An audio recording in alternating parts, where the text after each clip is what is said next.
Good evening, everyone. Thank you so much for joining our compelling conversation tonight with our award-winning author, Kenji Yoshino. We're so happy to have you. It's a Thursday night. It's late. It's been quite a year. It's been quite a semester. And we know that things are wrapping up, but we're so grateful that you have taken some time out to be here with us tonight. This compelling conversation series has been pretty, informative and just enlightening and encouraging like these past few months. We have wanted to highlight men of color, and it has been amazing. And I can't think of a better way to end our series than with Kenji tonight. And we are so excited to have you. Welcome. Thank you so much for being here with us at BHCC.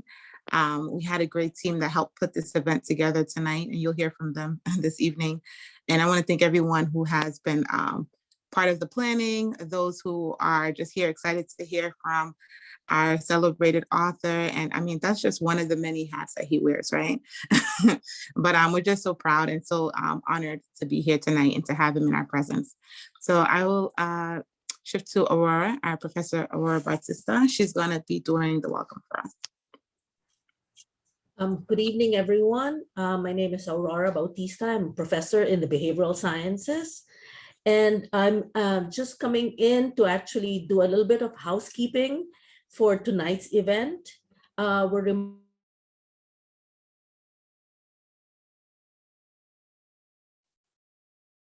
So Aurora just froze, and by arrangement, I'm the backup. We'd like to welcome you to this event. I'm Professor Puente of the Behavioral Sciences. Just a few housekeeping rules. Please feel free to introduce yourselves in the chat and state your affiliation to your comfort level. We will begin first with an introduction by Isaias, after which Kenji Yoshino will give his presentation. And we will also start with a moment to honor Norman Minate. We also will have questions at the end. So please feel free to send your questions to Aurora or to myself, and we will try to field the questions as best as possible. Enjoy the evening, and let me turn it over now to Isaias. If there are any other housekeeping rules, Aurora will put it on the chat. Isaias. Thank you, Maria, and good evening, everyone. Before I introduce our speaker today, I just want to invite you to take a moment of silence, first to honor one of our country's most eminent political leaders, Secretary Norman Mineta, who passed away last Tuesday, May 3rd, at the age of 90.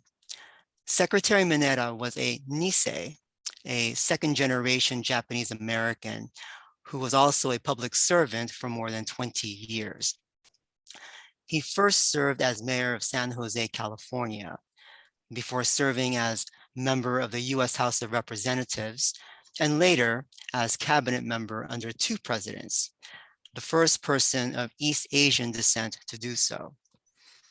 The long and hard-won battle leading up to the signing of the Civil Liberties Act is one of the landmark achievements of Secretary Mineta's political career. But he was also a strong supporter of the advocacy for same-sex marriage. I invite us all to pause and quietly honor Secretary Mineta.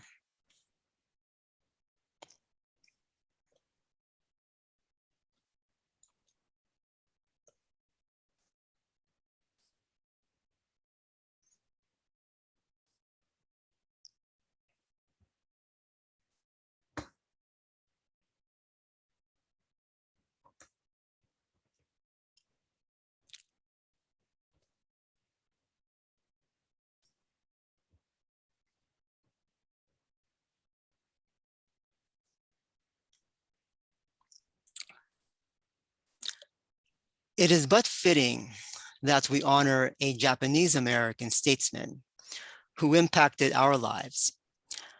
We also welcome today a Japanese American who continues Secretary Mineta's powerful legacy of championing civil liberties.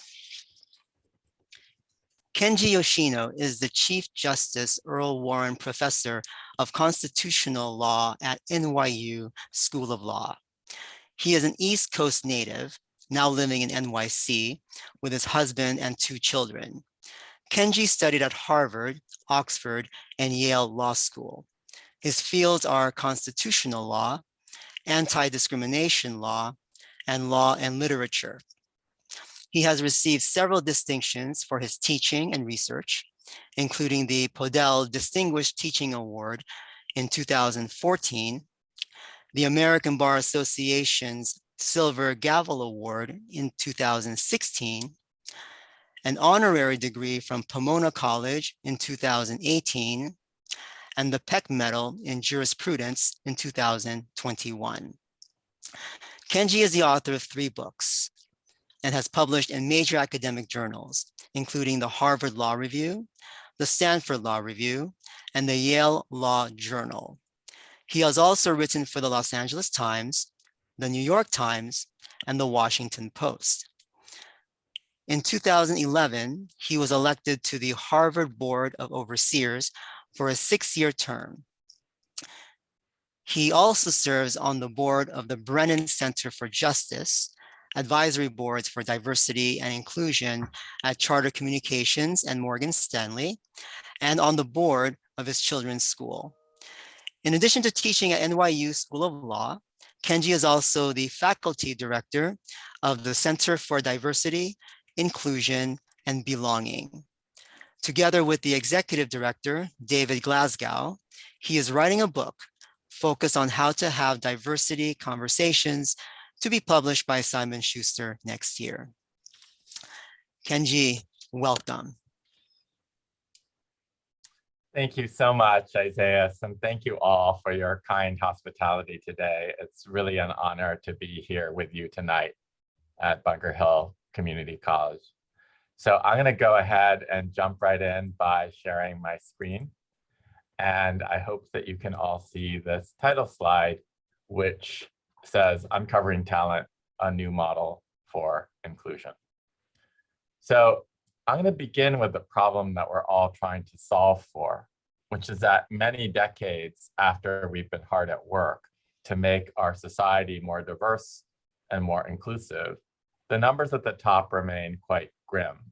And I describe this as kind of the frozen needle slide, where at last count, only 1.0% of Fortune 500 CEOs were Black, only 8.2% were women, and only 0.6% were openly LGBT.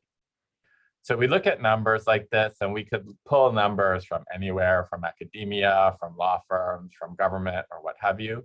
But the Fortune 500 keeps such close track of this, and there are literally only 500 firms in the Fortune 500, that this is a really quick and dirty way of understanding how little progress we've made.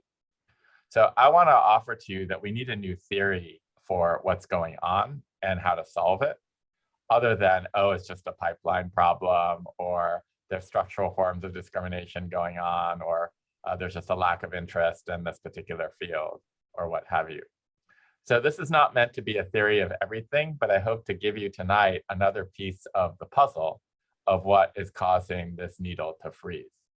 And that is the hypothesis that even though we talk a really good game about diversity and inclusion, too often we force people to choose either diversity or inclusion. In other words, you can be your fully authentic self and bring that into your community, but you might risk exclusion, right? Because you're outside of the mainstream in some way, and you're going to be asked to tamp down or edit or mute that identity so that other people are going to be more comfortable around you. Alternatively, you might say, I really want to be included in this organization. And so you are going to tamp down or edit or downplay the aspects of your identity that other people have a problem with. But that's always going to impose its own costs, because their acceptance is always going to only be conditional on your doing that work. And then you also have to do that work. You have to work your identity alongside your job. So that's a very long statement of the case. Let me actually slim that down to one word, which is covering. And covering was the title of my first book. And I identified therein this phenomenon where individuals adopt a strategy where they downplay a known stigmatized identity to blend into the mainstream. And I italicize the word known here in order to distinguish the word covering from the word passing, because I'm often asked, how do these two things differ? And my answer is, when you're passing, people literally don't know you belong to that identity. When you're covering, people know you belong to the identity, either because they're unable or unwilling to hide that fact, but nonetheless ask you to modulate it, to edit it so that they can be more comfortable around you. I had a wonderful conversation with Isaiah before this, and he really encouraged me to lean into the personal roots of this project.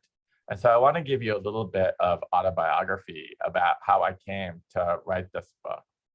So I really view it as coming in the first instance out of my LGBT identity as a gay man. And I would say that there's a form of assimilation to society that exists even before covering and even before passing, which is the desire to convert. So I came to the realization that I was gay relatively late by today's standards. I went off to graduate school at Oxford, and that's where I first confronted the fact that I was gay. And I immediately fell into a very significant depression. And the only consistent foray I remember making from my rooms was to go to the college chapel to get down on my prayer bones and to pray that I would be converted to heterosexuality. Because I grew up in a relatively conservative, Asian household. And I was firmly convinced that the only way I would have a successful career, which I wanted, or a family, a spouse and children, which I desperately wanted, was to be heterosexual. So it's actually very difficult for me to remember that young man knelt down in prayer because he so ardently wished the annihilation of the man I have become. And I wish I could go back to him and put my arm around him and tell him that the road would widen and the air would brighten, and that, I'm happily married to a man now. We both live in New York City. You see my 10-year-old daughter and my 9-year-old son behind me. And so I have the family that I always dreamed of. And I have had a very fortunate career in advocating for the things that I most deeply care about. But going back to that young man knelt down in prayer, I ultimately came out of that depression and I went to law school. But even though by that time I decided that I was no longer going to try to convert, I still was in the closet and I passed to everybody in the law school community. Unfortunately, or depending on how you look at it, fortunately for me, that was the first year, this is 1993, in which Yale Law School offered a course called Sexual Orientation and the Law. They didn't have anyone on the full-time faculty who could teach it. And so they farmed it out to an adjunct professor at the ACLU. And I still remember, even decades later, how terrified I was sitting in his office because I said, I really want to take your class, but I haven't come out to the general law school population yet. And I know the minute I sign up for your class, I will effectively be outing myself. Because in 1993, the only people who would take a class called Sexual Orientation and the Law were lesbians, gay men, and a few righteous straight women, right? But a straight man would never be caught within 100 miles of a class like that. And I thought he was going to say, you have to have the courage of your convictions, just pull your socks up, take the darn class. But instead, he gave me the greatest pedagogical gift I've ever received, because he said, you shouldn't come out in this way. Like, you should not come out in an institution schedule. This is such a personal decision that you should come out on your own schedule. But given that you're passionate about this material, I will make a contract with you. He said, you're, first year law student, you know what a contract is. So I'll make a contract with you. And that contract is, if you buy the casebook and you keep up with all the readings, I will meet with you whenever you want in the classroom of your choosing to go over that material with you. And over the course of that semester, I learned about sexual orientation and the law under his tutelage. And I learned that gay people were being denied custody of their children, were being denied employment, or even being thrown into jail simply for loving somebody of the same sex. And by the time I graduated from law school, I had this fire in my belly thinking, this is such a unbelievable injustice that this is what I'm going to devote my career to. So 18 months after I graduated, I got a tenure track job at Yale. And I don't attribute this to being any more brilliant or even hardworking than my colleagues, but I do attribute it to having a passion. Because when I connected with that passion, it was like I finally plugged into a power source that I'd never had before. So I'd been fighting my gay identity my whole life, but I was coming out of the closet and I knew exactly what I wanted to do. The wonderful thing about stepping onto that tenure track, I thought, was that I could finally stop thinking about my sexual identity, because I thought everybody who hired me for the first time in my life knew that I was gay. And so I don't actually have to manage this identity anymore. But mark the sequel. In the first month that I was walking down the hallways of Yale Law School, feeling pretty great about myself, feeling incredibly lucky and grateful, a very well-meaning, very senior scholar put his arm around me and he said, "Kenji, you'll have a lot smoother of a ride to tenure if you are a homosexual professional than if you are a professional homosexual." And I knew exactly what he meant. What he meant was I would do much better if I taught separation of powers and judicial review and federalism and just happened to be gay on the side as a kind of extracurricular activity than if I was teaching gay rights issues, litigating gay rights cases, and writing on gay rights subjects. So he's essentially telling me to tone it down. And for a while, to my discredit, I did, because such is the terror of the tenure track, as many people on this call know. But after a while, I thought, this is so ridiculous, because the reason I got into this business in the first place was to do gay rights. And so it seems really pernicious to turn away from things I'm passionate about. So finally, I decided that I would much rather not get tenure as somebody who I was than get tenure as somebody who I wasn't. And there's a happy ending to the story, because as soon as I started writing about the things I cared about again, people embraced me. I got tenure unanimously, and they're like, "Where's this guy, been these past 2 years? We were kind of worried about you because you were so passionate when you came in, and then you went quiet, and we were worried." The thing that was so fascinating about this was I didn't have a word for what I was experiencing on that tenure track, because I wasn't trying to convert anymore. I didn't want to be straight. I wasn't even trying to pass. I wasn't trying to be in the closet. I was open to everybody. But nonetheless, people were still regulating my behavior and saying, if you want tenure, don't write about gay stuff. And so in true academic fashion, I cast my nets onto the academic waters, and I came up with the sociological term covering by Irving Goffman, where he says people who are willing to admit that they belong to a particular group often make enormous efforts to keep that stigma from looming large in their interactions with others. And I was like, aha, I found my word. And what was so beautiful about this word covering was it was suddenly universal. In my prep calls with our friends and colleagues, here tonight, we were talking about how one of the biggest challenges in diversity and inclusion, either at your institution or my institution, is this notion of how to build bridges across communities that often feel like their interests are not aligned. And when we're talking about conversion or passing, a lot of communities are very differently situated. It's only very few groups of people who are even capable of being subjected to the conversion demand or the passing demand. Like, no one would say to me as an Asian American, "Oh, Kenji, you should convert to being white, or you should pass as being white." Like, it would be a very extreme person who would say that to me. But notice what happens when we get to covering. Because covering directs itself at the behavioral aspects of our identity, all of us are subjected to the covering demand to the extent that we're outside of the mainstream. And in 2022, I would posit that it's not normal to be completely normal along all dimensions. All of us are outside the mainstream in some way. And so all of us will therefore be subjected to the covering demand. So I hope this term, even though it comes out of my LGBT experience, is useful to all of you on this call today, because I truly think that this is something that is this next generation of civil rights that all of us need to fight for that more inclusive society that accepts us for whom we are as we are. Now, in the book, I disaggregate covering along 4 different axes. And by talking through these axes with definitions and examples, I hope that I'll give you a kind of sharper sense of what I'm talking about, but also give you a sense of the breadth of and the reach of this concept, how it affects all cohorts. So with regard to appearance-based covering, this concerns how people alter their self-presentation, whether through grooming, attire, or mannerisms to blend into the mainstream. So an individual with a motor function disability might use a cane rather than a wheelchair to lower the salience or visibility of their disability. Affiliation-based covering concerns how people avoid behaviors widely associated with their group, often to rebut or to preempt stereotypes or implicit biases that people have about that group. So many women, who can't obviously hide the fact that they're women, don't talk about being mothers because they don't want their colleagues to think that they're less committed to work.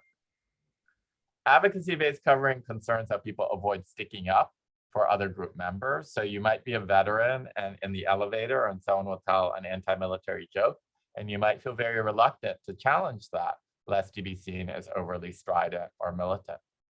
And then finally, association-based covering concerns how much you avoid contact with other members of your own group. So a gay person might refrain from bringing a same-sex partner to a work function, lest he tip over into seeming too gay. So a person who might feel totally comfortable coming out of the closet and saying I'm gay might still think twice about bringing their same-sex partner to a work function. Once you have these axes and these examples, my hope is that you will start to see covering everywhere.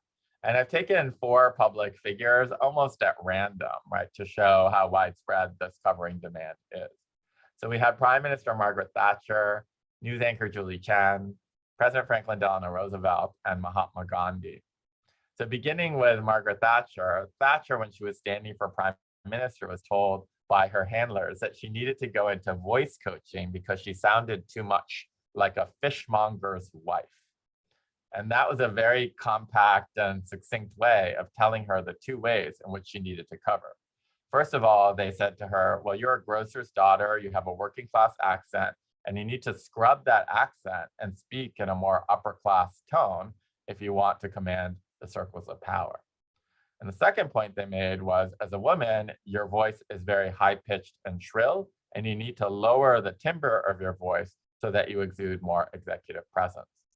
So Thatcher, subjected to this covering demand, went into that coaching and emerged on the other side with a deeper, more plummy sounding voice.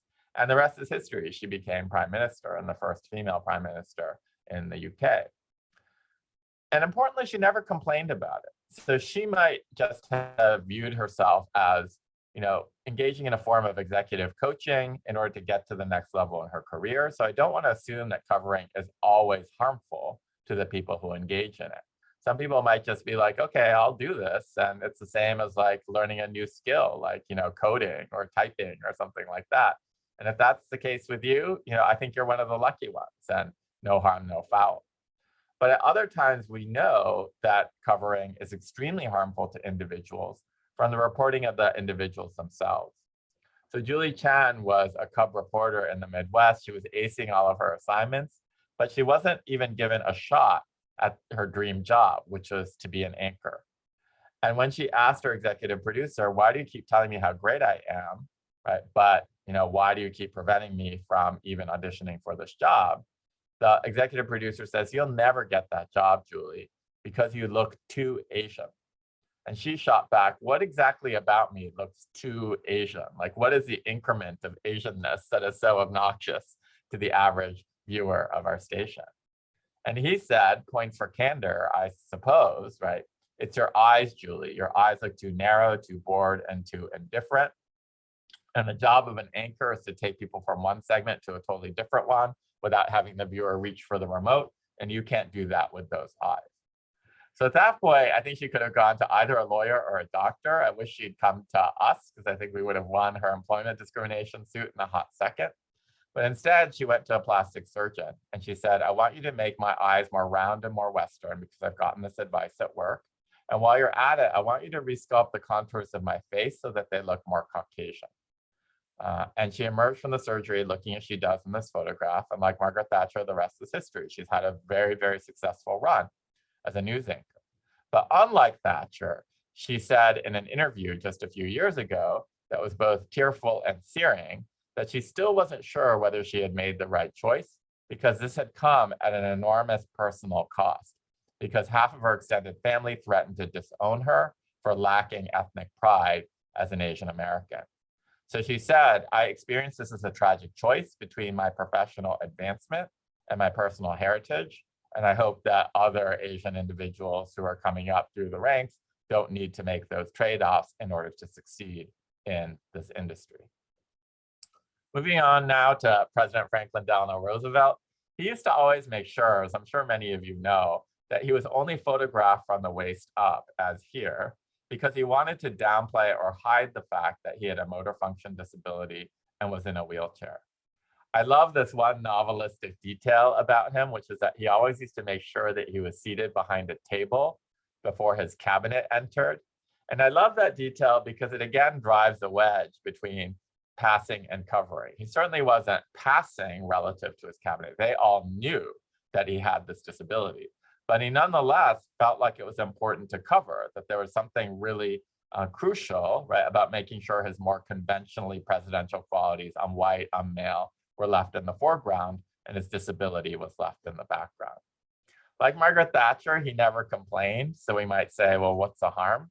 But if we broaden the aperture of what counts as a harm just a little bit to encompass social harms, we might ask where the disability rights movement would be today if he had been more open about the fact that he could lead the United States from that wheelchair. And then finally, I have to confess, this one's my favorite because Mahatma Gandhi is the one who experienced a covering demand, but who resisted and rejected it. So again, as many of you know, Mahatma Gandhi initially trained as a lawyer in England, and he used to wear the traditional English barrister's uniform of a morning suit. But as he became more involved with the Indian nationalist movement, he started to wear more traditional Indian garb, as we see him here. After he attained global renown, he was invited back to Buckingham Palace by no less than King George V. And the king had one request for him, which is that he come back dressed as an English barrister, in other words, in Western garb. And Gandhi said, in words that I'll never forget, to do that would be disrespectful to your highness because it would be artificial. And I love this story because I think of the other three individuals as showing us the power of assimilation. They all assimilated and they advanced in their careers. But against that, I want to offer that while the power of assimilation is huge, so too is the power of authenticity, because I hope I'm not the only one on this Zoom who feels a thrill of pride and admiration when they hear someone say, take me or leave me as I am, here I stand, I can do no other. And ultimately, of course, it was King George who caved and said, come as you are, and Gandhi went as we see him here. So I'm not really carrying the brief only for the power of authenticity. I think it's always a balancing act between when to assimilate and when to be authentic. And I'll try to give you some strategies for thinking about that question as we go on. But what I do want to say is the power of authenticity is something that we often overlook, right? And that's something that I want to keep steadily visible for the rest of the presentation. Now, this is about as far as I got in the book. The book was written like 15 years ago, and I know that I wouldn't have the honor of addressing this audience if the project hadn't gotten a major reboot a few years ago. So the management consultancy, Deloitte, came to me and said, we think this idea of covering could be a game changer in diversity and inclusion, but no one's going to do anything about this unless they have data. Right? And you've crunched a lot of cases, but you're not like an empiricist, right? And what we really need here is just statistics about how much people are covering, who's doing it, how much it hurts. And so we'll actually pony up our expertise. So why don't we partner? We'll create a survey, we'll push it out to even our own clients, and we'll see what we get. So what follows is the data that we gathered from that survey. What we found was that 61% of respondents reported covering, and that ranged from 83% of LGBT individuals to 79% of Black individuals, 66% of women, 61% of Asian individuals, all the way down to 45% of straight white men. And I want to draw two messages from the slide. The first one is a rather startling one, that 45% of straight white men reported covering.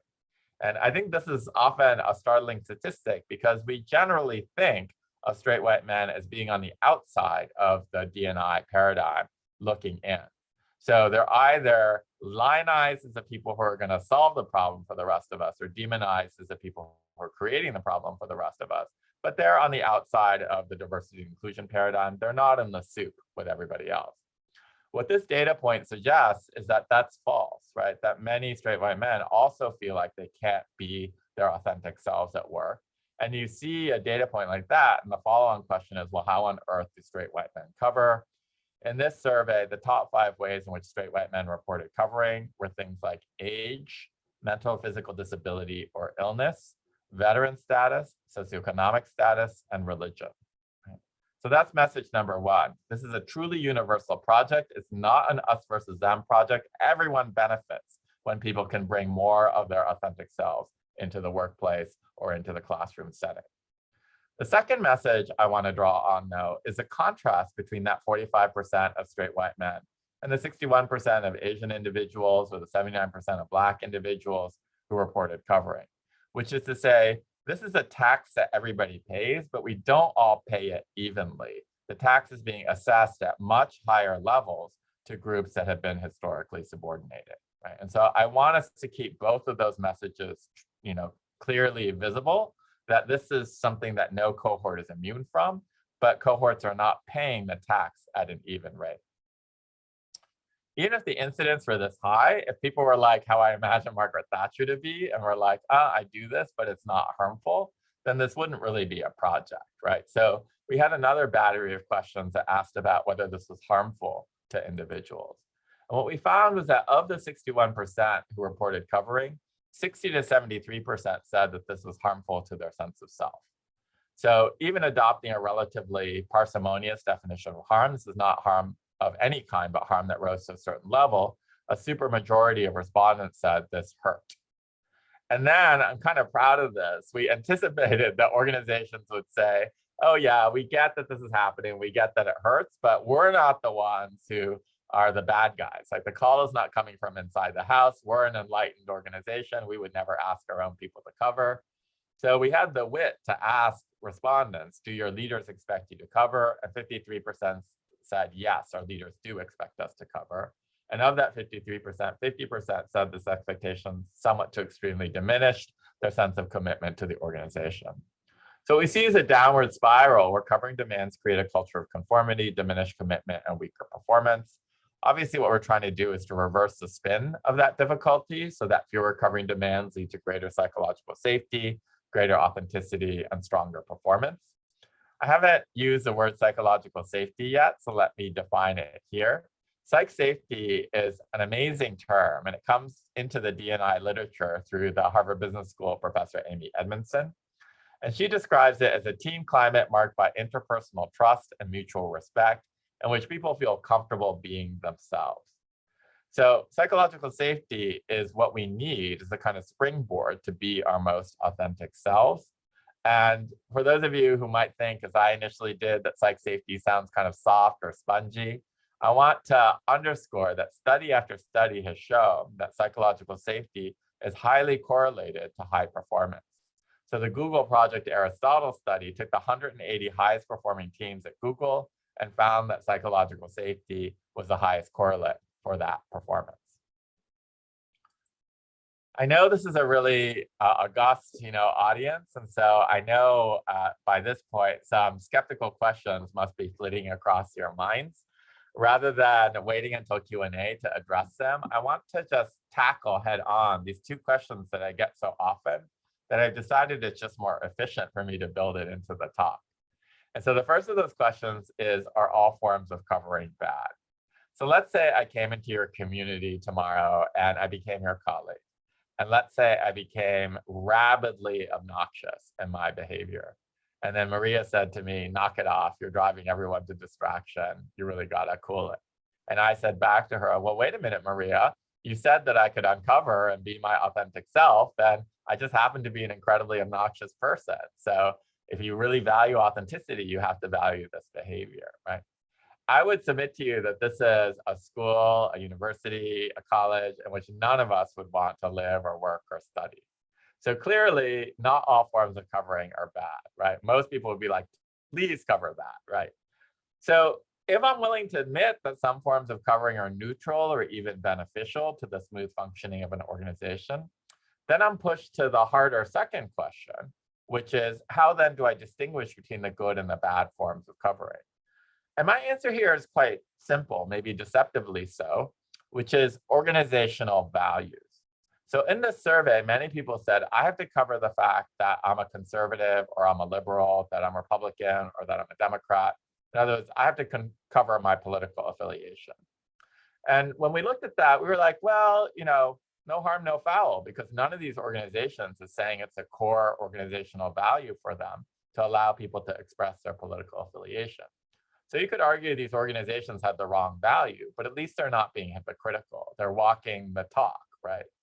Whereas, in contrast, every single one of the organizations we surveyed said we want to include people on the basis of gender, but every single one of those organizations had women reporting out of it saying, we can't be our fully authentic selves at work. For example, we can't talk about our childcare responsibilities at work.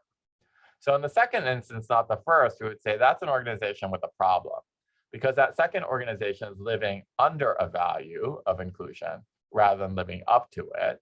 And the covering demands that are being made on those women are a good example of what the gap is in between the aspiration and the lived experience of people within those institutions. So given that you all have values of inclusion around sexual orientation, around gender, around race and ethnicity, and you have those clear organizational values, I thought I would spin you through some case studies of forms of covering behavior that I would think are inappropriate, right? And here I want to introduce some qualitative data. So one of the things I really admired about the survey, and again, the credit goes to Deloitte and not to me, is that they gathered not just quantitative data, but also a kind of storytelling qualitative data. So on the left-hand side of the slide, we see some review. We've already seen that 83% of LGBT individuals cover along at least one axis. But the right-hand side is new. This is a covering table where the 4 rows are the 4 axes of covering: appearance, affiliation, advocacy, and association. And if you ticked, yes, I as a member of the LGBT community cover on the basis of appearance, then a text box would open up and say, please elaborate. So just in the interest of time, I don't think it's a good idea for me to read down the slide, but I will pick out a representative example from each one. So let's take association-based covering for the LGBT community. I never bring a +1 to work events. I also try to avoid mentoring or sponsoring only people who are LGBT. So what's interesting about this one for me is that part of this response is something that is very specific to this cohort. We didn't see a lot of, I worry about bringing a +1 to work events from other cohorts. But this other one, I try to avoid mentoring or sponsoring only people of my own group, was something that we saw repeatedly as a through line across all minority and gender-based groups. Right? So I just want you to see that some of these things are specific to the cohort and some of them are across cohorts. Moving on now to gender, again, 66% of women covering is review. Let me pick up on affiliation because this is the most common form of affiliation-based covering reported anywhere in the survey. I pretend that being a mother is no big deal and does not take up much of my time to prove that I have more time to work. Right?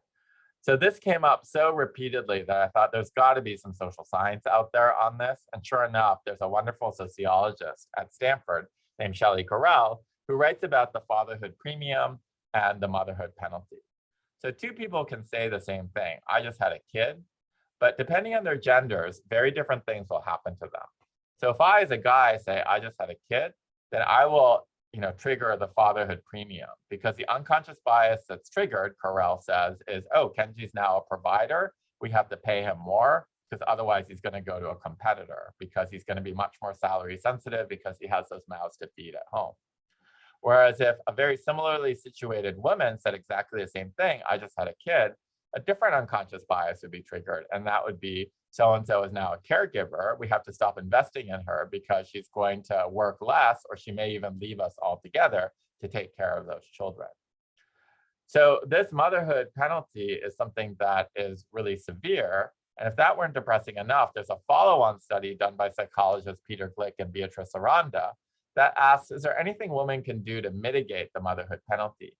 And the answer is yes. You can't eliminate it, but you can mitigate it if you constantly talk about how much time you have to work and never talk about your caregiving responsibilities. Absorbed into this terminology, that would be covering behavior. Right? Moving on now to race and ethnicity. I've compressed some races and ethnicities here just in the name of efficiency. Again, by way of review, 79% of Black respondents, 63% of Latinx respondents, 61% of Asian respondents reported covering. Right? And let me read up from the bottom. Association-based covering, make a concerted effort not to be seen around other African-American professionals to avoid some of the labels I've seen placed on other individuals. This is kind of heartbreaking because if you dig into the data, you see that many Black respondents avoid hanging out even informally with other Black individuals, because when they do, they get really opprobrious comments leveled at them. So if 3 Black individuals are talking by the water cooler, someone will walk by quite often and say something like, is this a Black Lives Matter protest? Are you starting a revolution? Right? Is this a kind of a protest meeting? Right? And obviously, I think it goes without saying, we'll see this in the next slide, 3 white men having exactly the same conversation around the same water cooler is not going to be remarkable, right? No one is going to say anything about that. That's just a conversation. Whereas 3 Black people having exactly the same conversation is something of note. And you don't need to hear that comment too often before you think twice about, oh, should I not join the affinity group? Should I not sit next to my Black friend in the cafeteria? Should I not sit next to another Black individual in a meeting?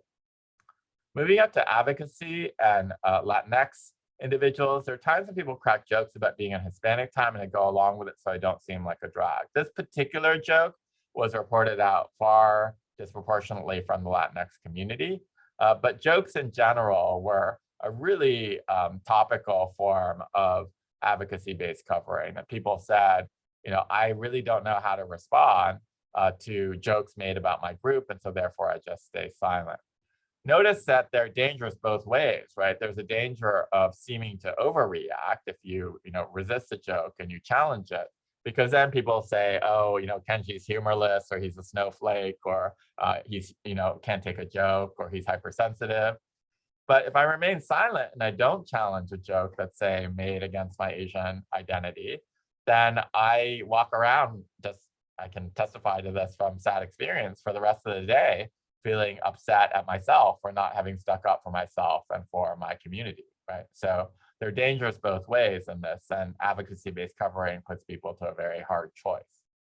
Then affiliation-based covering for the Asian community, I try to stay away from work that's stereotypical of Asians, for example, math. Now think about this for a second. Think about, individual who's a student at your college who's Asian and who's brilliant at math. So he could be the next Fields Prize winner. He could be the next kind of quant guy at Google, or at one of these tech firms, right?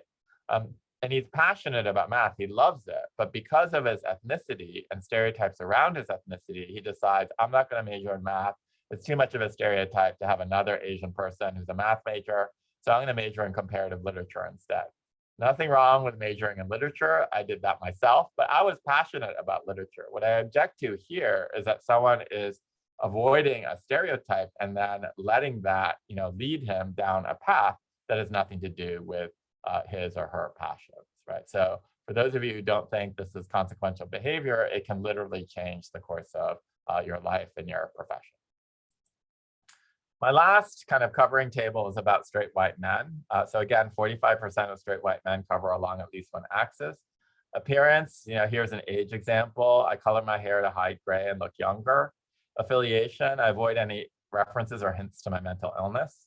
Advocacy, I'm a conservative Christian and feel strongly that it would be detrimental to my career to make my opinions known. So we see, again, 3 of the 5 top ways, right, in which straight white men report covering. Notice, though, that at the bottom, there are no qualitative responses pertaining to association-based covering. So as I hope is evident by now, I'm like a bridger, like where I can build connections across groups, I will always try to build those connections. So, I'm really interested in the fact that even though we might do it differently, we all engage in appearance-based covering, right? But I also hope that I persuaded you by this point that I'm an honest researcher. So where the bridge is a bridge too far, I won't try to pretend that it's there. And this empty box was the only empty box in the entire covering survey. And that told its own story for me because it suggested that straight white men have a lot easier time swimming through organizations than other groups do, because every other group said, I worry about hanging out too much with other women if I'm a woman, or I worry about hanging out with too many other Asian individuals if I'm Asian, right? And so on and so forth. But straight white men had no such qualms. All right. I realize that I'm coming up on time, so I'm going to use the balance of my time before Q&A to talk about some action items. What can we do, right, about these covering demands?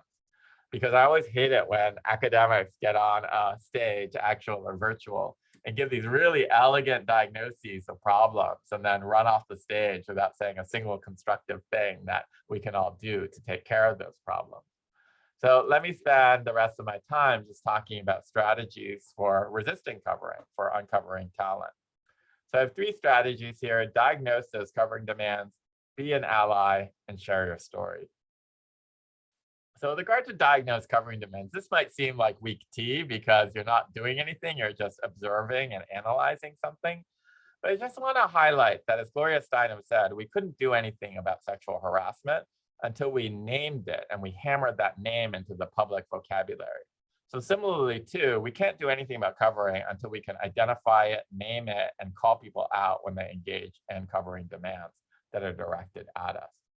So what I want you to do, and this is really a personal exercise, you can do it with me now or you can do it on your own time, is to basically talk yourself down this ladder or flow chart, right? Because the first question is, do you cover along one of these 4 axes: appearance, affiliation, advocacy, or association, along any of the many identities that you have? And my bet is that the answer to this is going to be yes, if you spend long enough looking at yourself and at this list, right? And the follow-on question is, if yes, is this form of covering harmful to you? Here, sometimes people do say no, right? It's not harmful to me. Like, yes, I cover, but I'm kind of like, again, how I imagine Margaret Thatcher to be. I just experienced this as executive coaching. It's not, doesn't feel like personal or like a slight to my identity. I'm happy to do it, right? If that's the case, then you're one of the lucky ones, no further action required. But if it is harmful to you, then I want you to go on and ask, is the covering inconsistent with the value the institution holds at a higher level of generality? So if you're working at the college and you get this demand that you cover, and someone says, you know, oh, don't talk about your kids at work if you're a woman, or don't write on gay stuff, Kenji, right, if you want to get tenure, those are covering demands. And if the institution truly believes in inclusion on the basis of gender or on the basis of sexual orientation, we need to close that gap, right? Because it's saying one thing and doing another thing. So if you get to the bottom, right, if you're covering, if it hurts, and if the covering is inconsistent with an organizational value, then you have to ask yourself, when and how can you challenge the organization to live up to its values? And oftentimes, this is not as hard as it seems, because the organization's already said, we believe in inclusion on the basis of gender or sexual orientation. And if you can say to the organization, here's a gap in between your aspiration and lived reality, oftentimes the organization will take that as a wake-up call and close that gap, at least in my experience. The second strategy is to be an ally. And this is a whole talk unto itself. So this is going to be like a brutally brief summary of how to be an ally. We call this the empathy triangle here at my center. And the triangle piece of it is every allyship relationship consists of at least 3 parties: the ally, the affected person, and the source. Think of the ally as I saw it, the affected person as it happened to me, and the source of non-inclusive behavior as I did it, right? And the empathy piece of it is we don't want you to just go barreling in as an ally and act without thinking. We want you to engage in empathy with the other 2 parties in this triangle and to ask yourself and other parties these questions that are embodied in the prompts. Again, in the interest of time, I'm happy to circulate this afterwards for those who are interested, but I'm not going to read through all the prompts. But I thought it would be useful to just talk through a case study that we've already seen, right? So one of the examples that I gave earlier was the Latinx individual who walks in late for our meeting, and someone says, oh, I see you're in Hispanic time. So as I look at this, the affected person is the Latinx individual. The source of non-inclusive behavior is the person who makes the quote unquote joke about being on Hispanic time. And then you as the ally have to decide what to do, right? So in an earlier time, I would have said, if I need to be an ally, then I need to go and be an upstander rather than a bystander. I need to speak up. And so what I need to do is to intervene in that moment and just call out the source and to say, look, source, that was a really offensive comment. Imagine how the affected person must have felt. I would ask you to apologize to the affected person, and I would ask you never to make a comment like that again, right? But what we're learning, according to this empathy triangle, right, is that that's not really the best practice in most cases. In most cases, you can do this much more deftly because the affected person might not want that kind of help. So the affected person might think, oh, that was a joke, but it was completely harmless because I know the source and we rib each other all the time because we both belong to the same community, for example. Or alternatively, the affected person might think, yeah, I did think that was offensive, but I was perfectly capable of dealing with it on my own. I didn't need some savior to come in from the side and take that authority away from me. I already had my strategy for dealing with the source. Or alternatively, the affected person might think, yeah, it's great that you called that person out, but I wish you had done it in some other time or place because I actually had an agenda to get through for this meeting. And now you've torpedoed any opportunity I'm going to have to get through that agenda because you've derailed us into this diversity and inclusion conversation.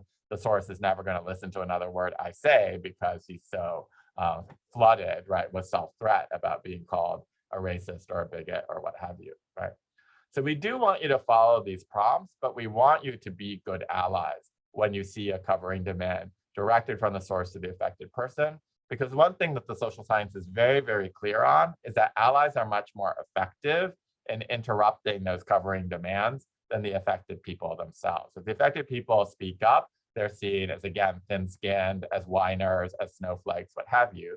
But if an ally comes in from the side to challenge the covering demand, again, in the appropriate, thoughtful way, then they don't suffer the same penalty. So they're the cheapest cost avoiders. So I hope that we can all be allies to each other whenever we see a covering demand in the workplace. And then last but not least, this is it. Share your story. So particularly if you're a leader, one of the ways in which you can create an environment that is more free of the covering demand is to uncover yourself and to make sure that you're creating an environment where people see that you're a human being, that you have a life, that you're three-dimensional, and that gives them the permission to be more open and free themselves. So here, the prompts are: think of a personal story consistent with the organization's values of inclusion. Make any necessary adjustments for a professional context. This is not a counseling relationship. This is not a friendship. This is still, right, a professional setting. So make sure you make those adjustments. And then consider sharing that story when introducing yourself to an internal or external audience at the institution. This is actually the solution that Deloitte went all in on, because what their people told them was, you as leaders have to go first because we're the less empowered people in the exchange. And so if you don't go first, we won't go at all, right? And so they created the Share Your Story initiative. Microsoft is the Stories of Us initiative. Many campuses have done versions of this kind of uncovering Share Your Story. And it's proven to be incredibly effective in creating the psychological safety where people feel more free to uncover themselves. So I'm going to take my own medicine, and the last thing I'm going to do before Q&A is to share my own story. So I began by sharing my story about being a member of the LGBT community. I want to end by sharing a story that touches more on my Asian American identity in deference to what Isaiah was talking about. And, this one goes out to Representative Norm Mineta, right, for all the reasons that Isaiah described. So I hope that Representative Mineta would be proud of me in this moment. So the year is 2008, and I'm tenured and chaired at Yale now, as I mentioned earlier. And the chair that I hold is one that's very dear to me because it was named after the judge for whom I had clerked. It's called the Guido Calabresi Professorship of Law. Unfortunately for me, my husband was working in New York, and we wanted to start a family. And we both, are deeply sort of hardcore about parenting. We're like, we got to be in the same city if we're going to raise a family properly. And so I was not able to convince him that he should move to Connecticut. I was not able to convince him that New Haven was the city in which we should raise our children. I was not even able to convince him that New Haven was indeed a city, right? I would have been a lot more successful, I think, if I'd been in Boston. So I applied to 2 schools in New York, was fortunate to get offers at both, and then the recruiting season began. So the then dean of NYU called me And he said, look, I know this chair that you have is really meaningful to you. We couldn't find a comparable chair in our existing roster. And so we took the extraordinary step of creating a new chair. So we raised a bunch of money, we endowed a new chair, and in honor of your scholarship in civil rights and constitutional law, we're going to call this the Earl Warren Professorship of Constitutional Law. And there's this long pause where every people-pleasing bone in my body, folks, wanted to just take the chair, which had been offered with all the goodwill and good intention in the world. But I knew I couldn't take it, because if I took it, that would be an advocacy-based covering demand. So finally, I scraped up my courage and I said, Ricky, I can't take that chair. And the then dean, Ricky Rivez, said, why on earth not? And I could tell that he was like astonished and a little bit annoyed, because he'd gone to all this trouble to create the chair. And I said, well, as you may know, I'm of Japanese descent. And as you may know, as Attorney General of California, Earl Warren superintended the internment of over 100,000 people of Japanese ancestry without any criminal charges or due process. And I simply can't be honored with the name of a person who has so dishonored my people. So this time there's a long silence on Ricky's side of the phone. And then he said, I totally get it. I'll call you back in 3 days. Please don't make any sudden movements, i.e. don't go to another school. So 3 days later, he calls back and he says, I have a new chair for you. And I said, great, lay it on me. And he said, we want to offer you the Chief Justice Earl Warren Professorship of Constitutional Law. And this time I was the one who was astonished and a little bit annoyed, because I was like, I've just rejected this chair 3 days ago, and you've just tacked on the words Chief Justice to the front of it and handed it back to me as if it were a new chair. This makes no difference to me. Why are you wasting my time? And he said, please hear me out. In the intervening days since our last conversation, I've read a biography of Earl Warren. And as Chief Justice of the United States, who wrote canonical opinions like Brown v. Board of Education and Loving versus Virginia, he said the thing that he most regretted about his entire career was the internment of the Japanese. So he said, Kenji, whether you call your project civil rights or whether you call it diversity and inclusion, you have one project in your work. And your project is to take people from where they are and bring them as far along on this journey of understanding how many different valid ways there are to be a human being. So given that that is your project, what better title could you have than the name of an individual who was able to travel so far over the course of a single lifetime, but at the point where he was completing rather than beginning that journey. So I said, Ricky, that chair I will take. And so I sit before you today as the Chief Justice, Earl Warren Professor of Constitutional Law. I thank you so much for your kind attention, and I welcome your questions. Thank you, Kenji. Before we begin, thank you for your stories, especially your personal stories. And before we begin the Q&A, I would just like to call on our president, Pam. Pam, if you want to offer a few words, please go ahead. Well, thank you, Maria. Thank you, Kenji. I am touched beyond word to have seen your presentation today. It was not what I was expecting, and it is such a joy. You have given us a set of language, and for us to talk about a phenomenon that I realize I've lived with all my life, right? To be able to, I used to call it code switching to some degree, but I realizing a lot of that code switching is really covering. And it makes me feel like the last 4 or 5 years of my life, as I listen to these new lessons, that I'm unlearning years of covering and understanding what it really means to have an authentic self. And it isn't so much what I present to the world, but the internal dialogue that I undertake. So I'm grateful for that validation today. And what I really do hope to do, and since I'm standing where I'm standing, I'm going to speak first. I believe this is part of my learning about leadership dialogue, and that my commitment here is to create an environment in which covering is not a necessary tool for us to do teaching and learning at this college. It will take us a long way to get there from now what I see inside myself and what I've witnessed and some of the interactions that we've had on campus. But I'm glad to embark on this learning journey, and thank you for being here to teach us today. Thank you so much, President. I'm so honored by your kind words. And Kenji, just Pam. Thank you, Pam. So we have a couple of questions, and I'd like to start first with a question that Deb Schwartz had asked earlier in the chat. I just want to check out if Deb can be unmuted. I think Deb would prefer to ask her question.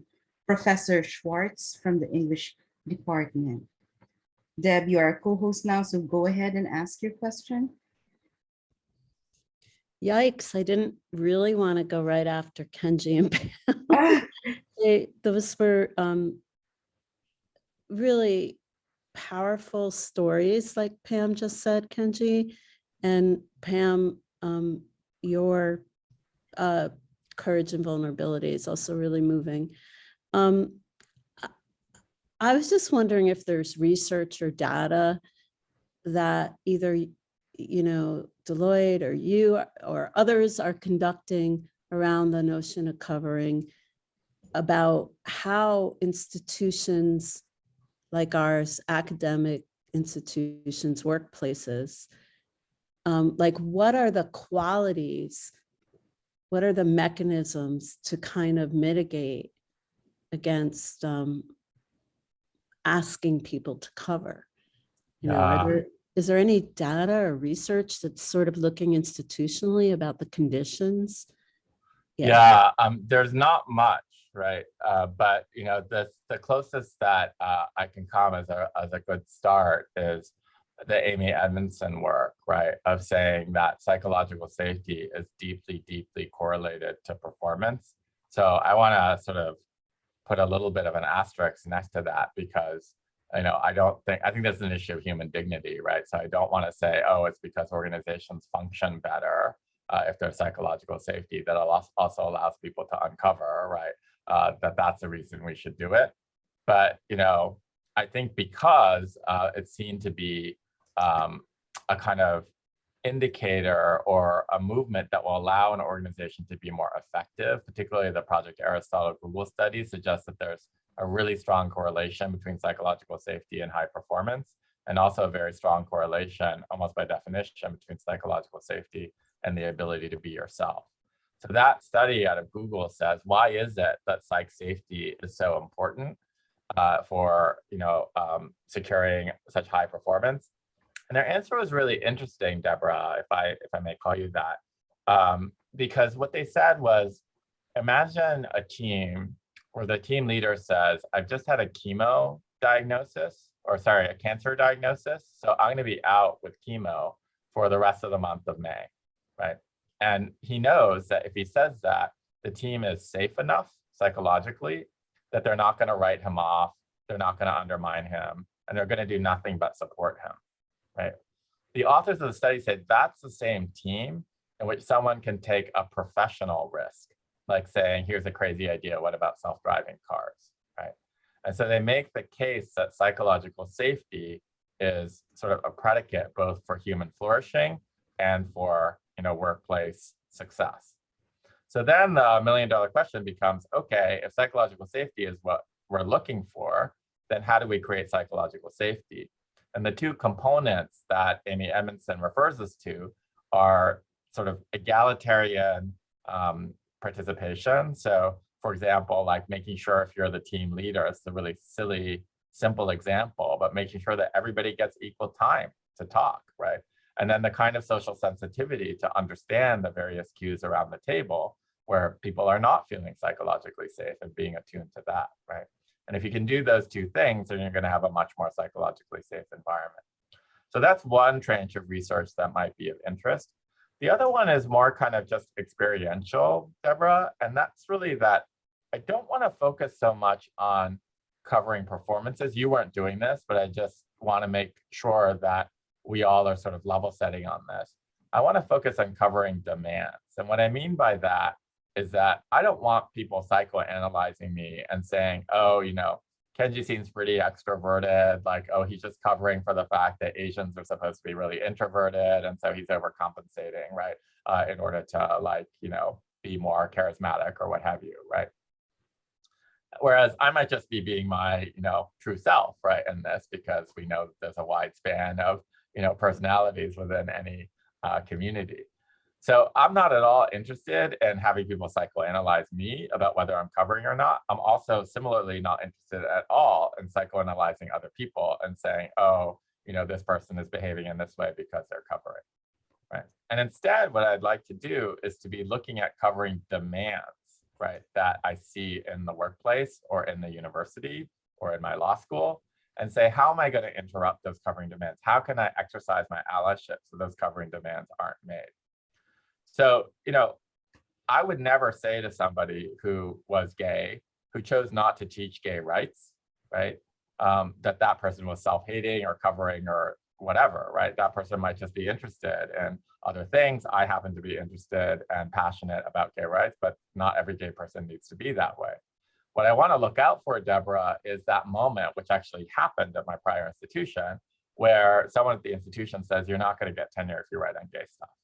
Right? That's a covering demand. That's saying, this is your authentic self. This is what you want to do. I'm going to shave off, right, a way in which you would otherwise flourish and be authentic in ways that I can't defend.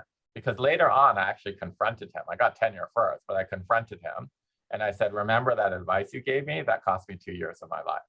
And I said, you know, this is not, I'm not like, you know, attacking you. I'm just saying, please don't do that to other junior colleagues on any dimension of identity, because this was so, it had such a negative impact on me because I respected you so much. And he was horrified because he was like, I think of myself as pro-gay. I can't believe I did that, right? So he was forced to sort of reconcile the covering demand with the value that he held at a higher level of generality, and he couldn't do it. And so that was the way in which I ultimately was able to get him to retire that covering demand.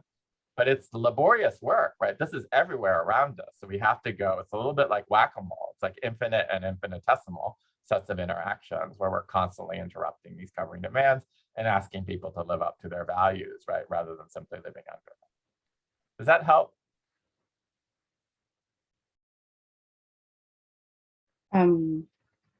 I think Deb just said, in my experience, institutions, workplaces have often been really covert with their covering demands. And she said, yes, your response helps. Great. So the next question, Kenji, is more related to what you said about hard-won battles and also to what has recently happened. It's a long question with two parts.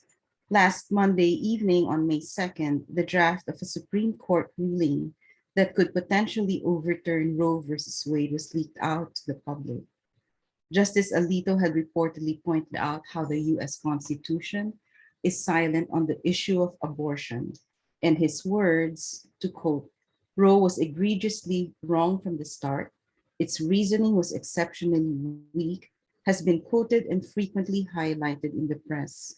The next day, Roxane Gay, a prominent writer, member of the LGBTQ plus community, and friend of the BHCC community, pointed out in her article, It's Time to Rage, that 5 of the 5 justices who currently support potentially overturning Roe versus Wade are men who cannot get pregnant. While the draft can still change, Gay writes that some have expressed the concern that by extending Justice Alito's reasoning, other hard-won rights, such as the rights to contraception and marriage equality, could be struck down too. This decision is opening the door for social progress and civil rights to be systematically dismantled on the most absurd of pretexts, close quote. So the first question about this is, how concerned should we be that the right to marriage equality and all of our other civil rights that are often intertwined and interconnected may in fact be struck down in the future? Yeah, so thank you for that brilliant question. This is a matter of enormous concern. And literally after I sign off of this call, I have to finish writing an op-ed on exactly this topic for the LA Times. So, if I'm successful, look for it tomorrow. But the argument is, to begin, right, what the opinion did, the draft opinion that was leaked, which again, is not a final opinion, as the questioner quite rightly pointed out. But if that is some version of what we are to expect from the court, this is extraordinarily troubling. And the most troubling piece of it is this notion of, if something isn't enumerated in the Constitution, then it's not a real right. Right. So because the right to abortion does not appear textually anywhere in the Constitution, Alito's reasoning, it's kind of a made up right. And the first thing that I want to say to that is, the Constitution itself, the Ninth Amendment specifically, talks about how there are unenumerated rights that are recognized as constitutional rights.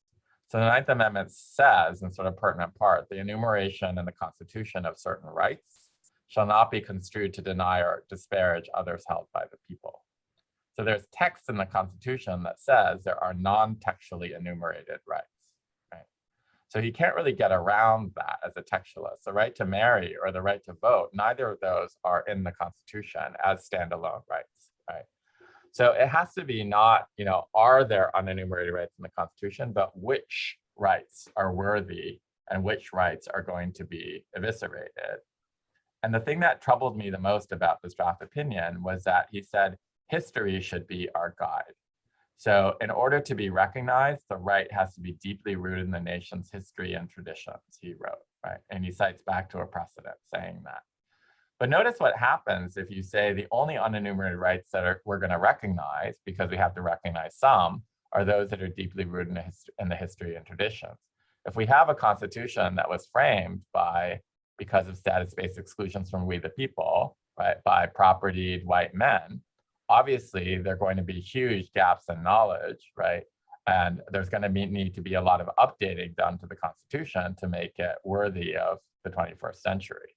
So it's not just like, gay rights or women's rights, but it's also immigrants' rights. It's any number of rights, that could be on the chopping block with this historical lens in mind. So I don't think he's going to take the position of unenumerated rights are not going to be recognized at all. I think what he's going to say is only historically sedimented and recognized rights are going to be kind of honored, right? And all other rights, including, the right to marry, the right to contraception, are, in play and potentially imperiled.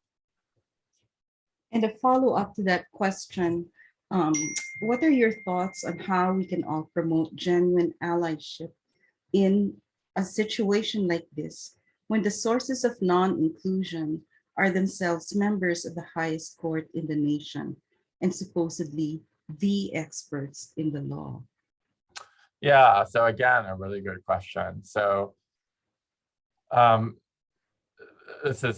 not going to be able to do the question justice here, but let me just make a few points, right? Which is to say, we think that the United States Supreme Court is often like the final word, and they often say we're not infallible because we're final. We're not final because we're infallible because we're final, right? That they get to say the last word, so everybody sort of bows down to them. In this particular set of circumstances, one of the ways in which we can exhibit allyship is to reject the idea that the conversation ends with them. I would say the conversation actually begins with them, because if they strike down Roe and Casey, right, then that day should be the day when a concerted push, if not long before, if not now, right, a concerted push is made to enact legislation that would guarantee a federal right to abortion, because Congress can also act in this area.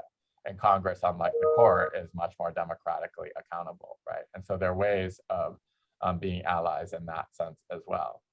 There are also ways in which individuals can act within their local spheres of community, right? So I really do think that if there's no legislation, if there's a negative ruling, it ultimately is going to come down to community. So whether that's institutions of higher learning, whether that's companies, whether that's other communities, like Uber is already saying that it is willing to, like give people fares, right, to cross state lines in order to get abortions if they need those, right? So I think that we may need to take matters into our own hands, because what we're going to see is a patchwork of states, and some are going to allow abortions and others aren't.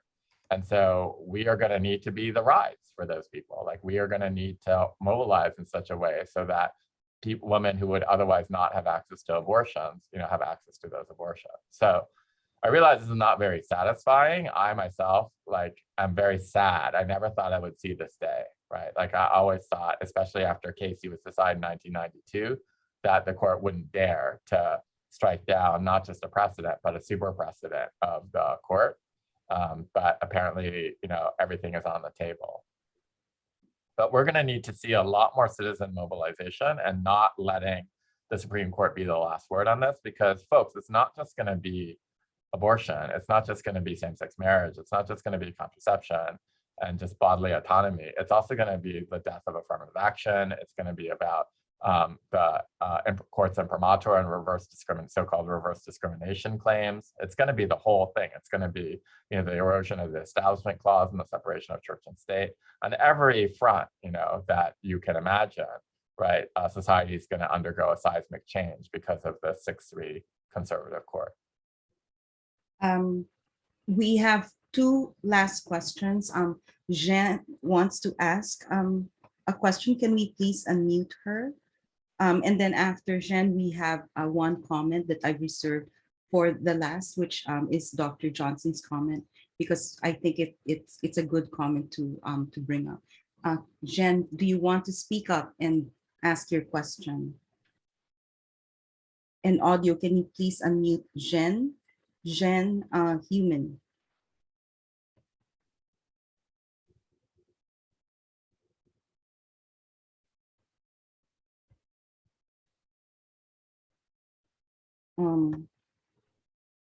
Hold on. Okay. Hi, how are you? Hi, Jean. Hi, thank you so much for speaking today. I really appreciate it. One thing that I noticed is that you did discuss a lot of these covering actions in a professional setting. And you also mentioned that, I guess, I don't want to say political parties, but political parties are not a form of identity in the same way as other things. And I have seen a lot of this in the academia sense, in which you are writing a paper and you do not come up with the same opinion as a professor, and therefore you will lose points just because you do not necessarily agree with them on their stance of view. And when you confront them, they'll just say, oh, well, you didn't meet the mark or whatnot. But there's a lot of this that I see of having a different opinion with someone who claims to be very open to diversity is actually putting yourself into a position in which you are turned into the bad guy, even if you were just arguing it, saying this, talking about this topic in a theoretical academic sense. So I would just like to hear your opinion on that. Yeah, thank you so much for that, because it allows me to sort of delve a little bit more deeper into this notion of a political affiliation. So what I was saying about the survey respondents who said, I can't talk about being a Republican or I can't talk about being a Democrat in the workplace, and that not being problematic, was just against the benchmark of no organization that we surveyed said that it was important to them as an organizational value to be inclusive, regardless of political ideology. So that could be the wrong value. And I think that's what you're driving towards. But what I was trying to point out in the survey context was at least there was no hypocrisy. There was no mismatch between saying, oh, we deeply care about this, but then imposing covering demands on the cohort that you ostensibly cared about. So I'm perfectly open to this idea that in a university setting, universities should really care about not requiring people to cover their political affiliation. and not penalizing them when they uncover themselves. And so that could be a deep organizational value that I would respect an institution for holding. What I was trying to get at in the survey context was not a normative claim, right, about how they should or shouldn't, right, have this particular value, but rather the mere descriptive one of they simply didn't say we want to be inclusive on the basis of political affiliation. So there was no hypocrisy involved when they imposed that covering demand. Whereas I sense deep hypocrisy when the organization said we believe in the inclusion of women, but then subjected women to the covering demand of, say, not being able to talk about their children. One quick follow-up, sorry.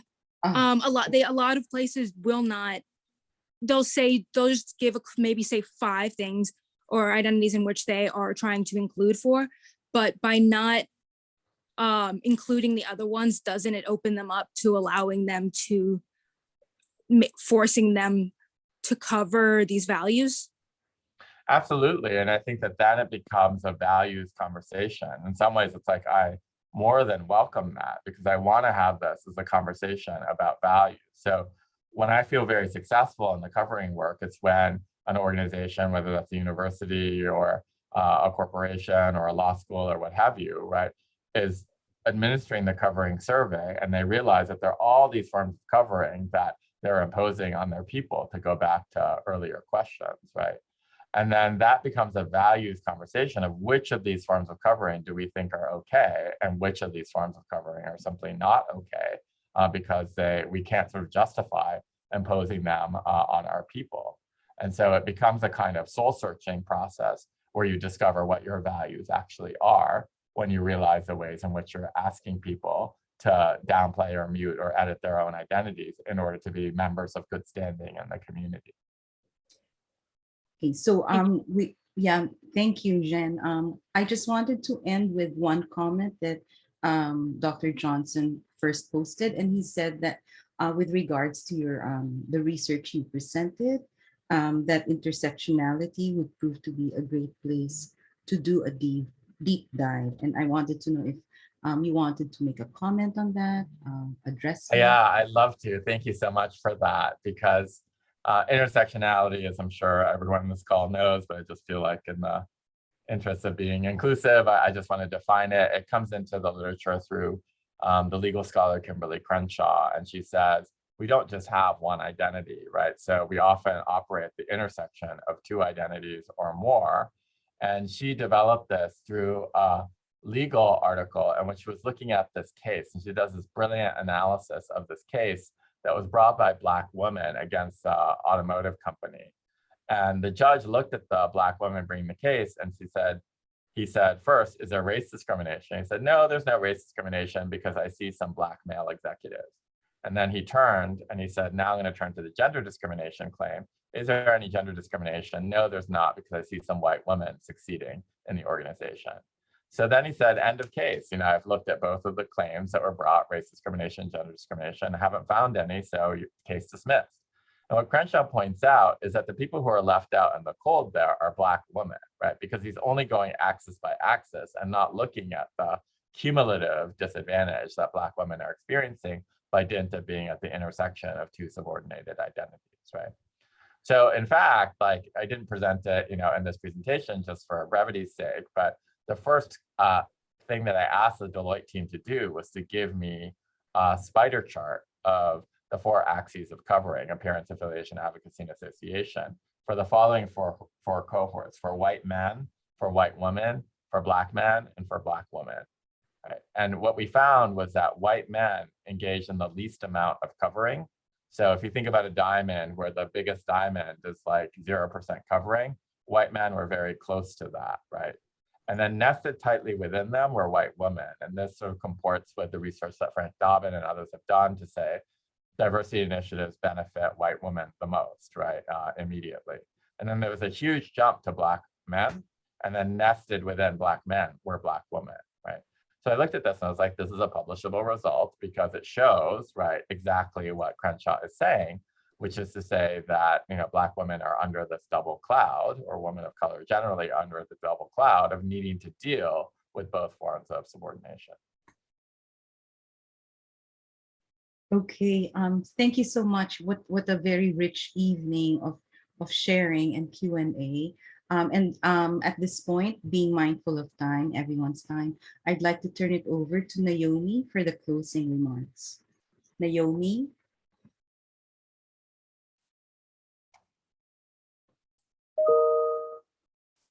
Is Naomi unmuted? Okay, Naomi, go ahead.